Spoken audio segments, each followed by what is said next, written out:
Hello guys, welcome to my channel. তো আজকে আমি এক্সপ্লেন করবো জুজুৎসু কাইসেন সিজন 3 এর এপিসোড নাম্বার 5। তোমরা যারা আগের এপিসোডগুলো দেখোনি সেগুলোর লিঙ্ক আমি ডিসক্রিপশনে দিয়ে রাখবো, সেখান থেকে দেখে নিতে পারো। সো আর বেশি দেরি না করে চলো শুরু করা যাক আজকের ভিডিও। তো এপিসোডের শুরুতে আমরা মাসামিসি ইয়াগাকে দেখতে পাই। তো ইয়াগা যখন পান্ডাকে বানিয়েছিল তখন হায়ারাসরা তাকে অ্যারেস্ট করে নিয়েছিল, কারণ ইয়াগা এমন একটা কার্স পাপেট বানিয়ে ফেলেছিল যেখানে কার্স এনার্জি তার ভেতর থেকেই জেনারেট হতো। তো এক কথায় বলা গেলে পান্ডা বাকি সব জীবিত মানুষের মতোই লাইভ একটা বিং ছিল, এবং এটা অনেক বড় একটা বিষয় ছিল। এমনিতেও ইয়াগা পান্ডার মতো বিশাল বড় একটা আর্মি দাঁড় করাতে পারে। তো হায়ারসাপরা চাচ্ছিল যে ইয়াগা তার টেকনিক তাদেরকে যেন বলে দেয়, বাট ইয়াগা সরাসরি না করে দেয়, কারণ সে জানতো হায়ারসাপরা এই টেকনিকটাকে রং ওয়েতে ইউজ করবে। তো সে তাদেরকে বলে দেয় যে সে ভুল করে পান্ডাকে বানিয়ে ফেলেছে, এমনটা আর হবে না। তারপরে স্টোরির প্রেজেন্টে চলে আসে। আমরা দেখতে পাই ইয়াগা আরো অনেকগুলো পাপেট বানিয়ে রেখেছিল, বাট সে তাদেরকে জঙ্গলে লুকিয়ে রেখেছিল। তো একটা পাপেট ইয়াগাকে এসে জিজ্ঞাসা করে যে তার মুড খারাপ কেন। তো ইয়াগা বলে যে এখন থেকে আমি কয়েকদিন তোমাদের সাথে মিট করতে আসতে পারবো না, বাট আমাকে ছাড়াও তোমরা সবাই ঠিক থাকবে। এই জঙ্গলকে মাস্টার টেঙ্গেন প্রোটেক্ট করে, এছাড়াও তোমাদের মাদারও তোমাদের সাথে দেখা করতে আসবে। তো সব পাপেটসরা ইয়াগাকে বাই বলে। অন্যদিকে আমরা পান্ডাকে দেখতে পাই, যাকে হায়ারসাপরা আটকে ফেলেছিল, কারণ তারা জানতো পান্ডার জন্য ইয়াগা তাদের কাছে অবশ্যই আসবে। বাট কাসুকাবে পান্ডাকে ফ্রি করে দেয় এবং বলে যে ইয়াগা আমাকে একটা সাহায্য করেছিল এবং আমি সেটাই এখন ব্যাক দিচ্ছি। বেসিক্যালি কাসুকাবের একটা বোন ছিল, যার ছেলে তাকেরও এখন আর বেঁচে নেই। এই কারণে তার বোন বিশাল বড় একটা শক খায়, যার ফলে সে প্যারালাইজ হয়ে যায়। তো ইয়াগা তার জন্য একটা পাপেট বানিয়েছিল, যেটার মধ্যে সে তাকেরোর ইনফরমেশন দিয়ে দিয়েছিল, যার ফলে সেই পাপেটটা একদম তাকেরোর মতোই কথাবার্তা বলতো। তাকে দেখে কাসুকাবের বোন একটু সুস্থ হয়ে যায় এবং সে গিয়ে সেই পাপেটটাকে জড়িয়ে ধরে। ইয়াগা বলে যে তারা এই পাপেটটাকে তাদের সাথে নিয়ে যেতে পারবে না, নাছাড়া হায়ারসাপরা এই বিষয়টা জেনে ফেলবে। তো কাসুকাবের বোন এর সাথে দেখা করার জন্য এই জঙ্গলে আসতে পারবে। তো কাসুকাবে এটার জন্য ইয়াগাকে ধন্যবাদ জানায়। কাহিনী আবার প্রেজেন্টে চলে আসে। ইয়াগার সামনে একটা মাস্ক পরা সরসরাজ চলে আসে এবং সে তাকে জিজ্ঞাসা করে যে সে কোথায় যাচ্ছে। তো ইয়াগা বলে যে তার ছেলে পান্ডার সাথে দেখা করতে যাচ্ছে। তো সেই সরসরাজটা বলে যে হায়ারসাপরা তোমাকে মৃত্যুদণ্ডের শাস্তি শুনিয়েছে, সো তুমি যদি বাঁচতে চাও তাহলে বলে দাও অটোমেটিক পাপেট কিভাবে বানাতে হয়। ইয়াগাও বলে যে গুজরাট থাকার কারণে তোমাদের সাহস একটু বেশি হয়ে গেছে, এবং সে ফাইটের জন্য রেডি হয়ে যায়। ঠিক তখনই সে গিটারের আওয়াজ শুনতে পায় এবং সে দেখতে পায় যে গাকুগানজিও তাকে মারার জন্য এখানে এসেছিল। তো তাদের মধ্যে ফাইট হয় এবং তারা ইয়াগাকে খুব ভালোভাবেই সেখানে আহত করে দেয়। গাকুগানজি তারপর সেই সরসারটাকে এখান থেকে চলে যেতে বলে। এরপরে ইয়াগা অটোমেটিকলি পাপেটকে বানানোর বিষয়ে বলতে থাকে। এটাই যে তাদেরকে সোল ইনফরমেশনকে কপি করে কার্স পাপেটের কোরের ভেতরে দিতে হয়। তাদেরকে 3টা সোলকে একটা কোরের মধ্যে দিতে হবে, যেগুলো একে অন্যকে অবজার্ভ করতে থাকবে, যার ফলে 3 মাস পর একটা অটোমেটিক পাপেট তৈরি হয়ে যাবে। গাকুগানজি জিজ্ঞাসা করা যায় তুমি এগুলো এখন কেন বলছো, আগে বললে তুমি বেঁচে যেতেও পারতে। তো ইয়াগা বলে যে এটা একটা কার্স যেটা আমি এখন তোমাকে দিচ্ছি। ঠিক তখন সেখানে পান্ডা দৌড়াতে দৌড়াতে চলে আসে এবং সে দেখতে পায় যে সে আসতে দেরি করে ফেলেছে, কারণ তার ফাদার ইয়াগা এখন আর বেঁচে নেই। সে দৌড়ে ইয়াগার কাছে যায় এবং গাকুগানজি তাকে জিজ্ঞাসা করে যে তুমি আমার সাথে ফাইট করবে না, তোমার কি রাগ হচ্ছে না। পান্ডা বলে যে আমি বাকি সব মানুষের মতো না, তোমার ইয়াগার সাথে কোনো শত্রুতা ছিল না, তুমি শুধুমাত্র উপরের অর্ডারস ফলো করছিলে। বাট এই জিনিসটা অবশ্যই মনে রাখো যে একটা পান্ডাও কান্না করতে পারে। তো পান্ডা ইয়াগার মৃত্যুতে সেখানে কান্না করতে থাকে।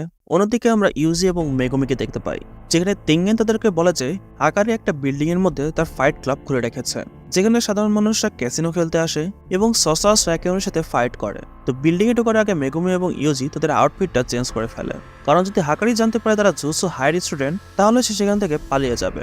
হাকারি হায়ারসাপদের সাথে ফাইট করেছিল, যার কারণে তাকে স্কুল থেকে সাসপেন্ড করে দেওয়া হয়েছিল। তো ইউজি জিজ্ঞাসা করা যে সে কি আমাদের সাহায্য করবে। তো মেগুমি তাকে বলে যে এমনিতে তো সে অনেক বড় হারামি, বাট সে ইউতা থেকে অনেক পাওয়ারফুল, তো যে কোনোভাবে হোক আমাদের তাকে কালিংগ্যামসে নিয়ে যেতে হবে। তো বিল্ডিং এর উপর রাস্তায় তারা দুটো বডিগার্ডকে দেখতে পায় এবং সেই বডিগার্ড দুজন বলে যে এটা বাচ্চাদের জায়গা না, এখান থেকে চলে যাও। তো মেগুমি তাকে বলে যে সে ফাইট ক্লাবের জন্য এসেছে। তো গার্ড তাকে একটা ঘুষি মেরে ভয় পাওয়ানোর চেষ্টা করে, বাট মেগুমি তার জায়গা থেকে 1 ইঞ্চিও নয় না। তারপরে গার্ড তাকে বলে যে ফাইট ক্লাবের ফার্স্ট রুল হচ্ছে ফাইট ক্লাবের বিষয়ে কাউকে কোনো কিছু না বলা। মেগুমি বলে যে আমাকে যে ফাইটারটা বলেছে আমি অলরেডি তাকে মেরে দিয়েছি, এখন আমি নিজে সেই ফাইটারের জায়গায় ফাইট করতে এসেছি।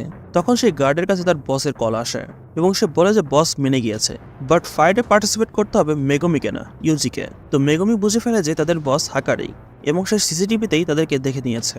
এখন ইউজির কাজ হচ্ছে ভেতরে কোনোভাবে ইমপ্রেস করে হাকারির সাথে মিট করা। ওইদিকে মেগুমি বাইরে থেকে ভেতরে ঢোকার চেষ্টা করবে।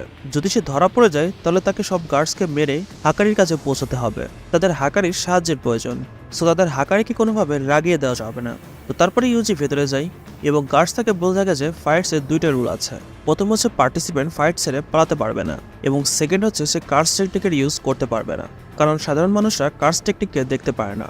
সো যার কারণে তাদের কাছে ম্যাচটা বোরিং হয়ে যায়। তো ইউজি জিজ্ঞাসা করে যে তার বস কেমন।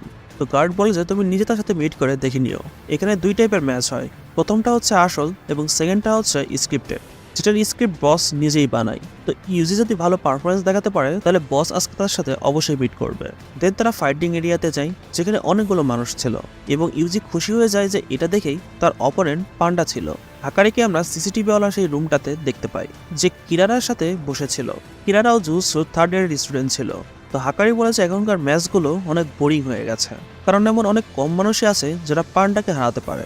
বাট ওই থেকে ইউজি এবং পান্ডা খুব ভালোভাবে ফাইট করছিল, যেটা থেকে সবাই অনেক খুশি হচ্ছিল। তো ইউজি পান্ডাকে জিজ্ঞাসা করা যায় সে কি হাকার সাথে দেখা করতে পেরেছে। তো পান্ডা বলে যে না, ইউজি পান্ডাকে খুব আস্তে পাস করছিল, বাট পান্ডা এমনভাবে চিল্লাচ্ছিল যেন মনে হচ্ছিল তার অনেক লাগছে। ইউজি তারপরে তাকে একটা ফেক খুশি মারে এবং পান্ডা অনেক দূরে গিয়ে পড়ে এবং বলতে থাকে যে আমি আর দাঁড়াতে পারছি না, আমি হেরে গেছি। তো ইউজির ফাইট দেখে হাকারিও ইমপ্রেস হয়ে যায় এবং তাকে তার অফিসে মিট করার জন্য ডাকে। তো গার্ডের শ্যাডোতে লুকিয়ে থাকা মেগুমিও এই বিষয়টা শুনে ফেলে। পান্ডা এবং মেগুমি জঙ্গলে দেখা করে। পান্ডা বলে যে হাকারি তার অফিসেই বসে থাকে, বাট পান্ডা তার অফিস পর্যন্ত কখনো যেতেই পারে না। এটা সম্ভবত কিরারার কার্স টেকনিকের কারণে হচ্ছে। মেগুমি জিজ্ঞাসা করে যে কিরারার তো একটা ছেলে ছিল তাই না। তো পান্ডা বলে যে হ্যাঁ, স্কুলে সে ছেলেই ছিল। তো যাই হোক, এখন সবকিছু ইউজির হাতে। তো পান্ডা বলে যে ইউজির পার্সোনালিটি হাকারি অবশ্যই পছন্দ করবে, বাট ইউজি ভালোভাবে মিথ্যা বলতে পারে না। তো সে যেন ধরা পড়ে না যায়, এই জন্য তারা দুজনে ডিসাইড করেছে যখন ইউজি হাকারের রুমে চলে যাবে তারা দুজন বাইরে থাকা সব গার্ডসগুলোকেই মেরে দিবে। শুধুমাত্র প্রবলেমটা হচ্ছে কিরারার টেকনিক। ওইদিকে ইউজি আরো অনেকগুলো ম্যাচ জিতে যায়। দেন হাকারি তাকে তার রুমে ডাকে। তো হাকারি ইউজিকে বলে যে তুমি দিনে শুধুমাত্র 1 ঘন্টা কাজ করে মাসে 10,000 ইয়েন ইনকাম করতে চাও। ইউজি জিজ্ঞাসা করে যে কি কাজ করতে হবে। তো হাকারি বলে যে সেটা জানার জন্য তোমাকে 20,000 ইয়েন দিয়ে একটা কোর্স কিনতে হবে। ইউজি বলে যে এটা তো স্ক্যাম। তো হাকারি বলে যে একদম ঠিক বলেছ, এটা অনেক পপুলার একটা স্ক্যাম, যেখানে একটা পার্সন নিজে অনেক বড়লোক হওয়ার নাটক করে এবং বলে যে তুমিও যদি বড়লোক হতে যাও তাহলে আমার কোর্স কিনে ফেলো।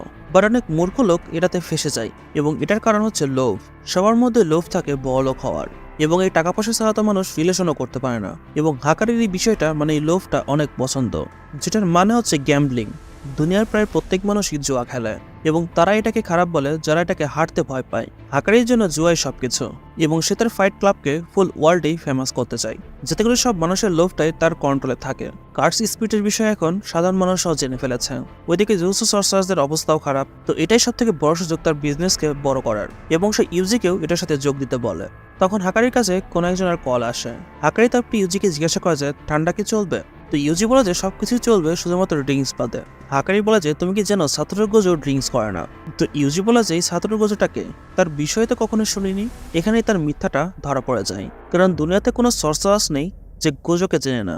হাকারি ইউজিকে বলে যে তুমি জুজুৎসু হাই থেকে এসেছো তাই না, এবং এটা বলে সে তার উপর অ্যাটাক করে দেয় এবং বলে যে তার কাছে কিরারার কল আসছে, যার মানে শিওর কোনো একটা গড়বড় হয়েছে। ইউজি তাকে বলে যে ফার্স্ট আমার কথা শুনে নাও, এবং হাকারি বলে যে একদমই না, কারণ আমি এখন ঠান্ডা হয়ে গেছি। তারপরে এই এপিসোডটা এখানেই শেষ হয়ে যায়। সো তোমাদের এই এপিসোডটি কেমন লেগেছে আমাকে কমেন্টের মাধ্যমে অবশ্যই জানিয়ে দিবা, এবং ভিডিও যদি ভালো লেগে থাকে অবশ্যই ভিডিওতে লাইক করে দেবা এবং চ্যানেলকে অবশ্যই সাবস্ক্রাইব করে রাখবা। দেখা হচ্ছে তোমাদের সাথে নেক্সট ভিডিও নিয়ে। Till then tata, bye by.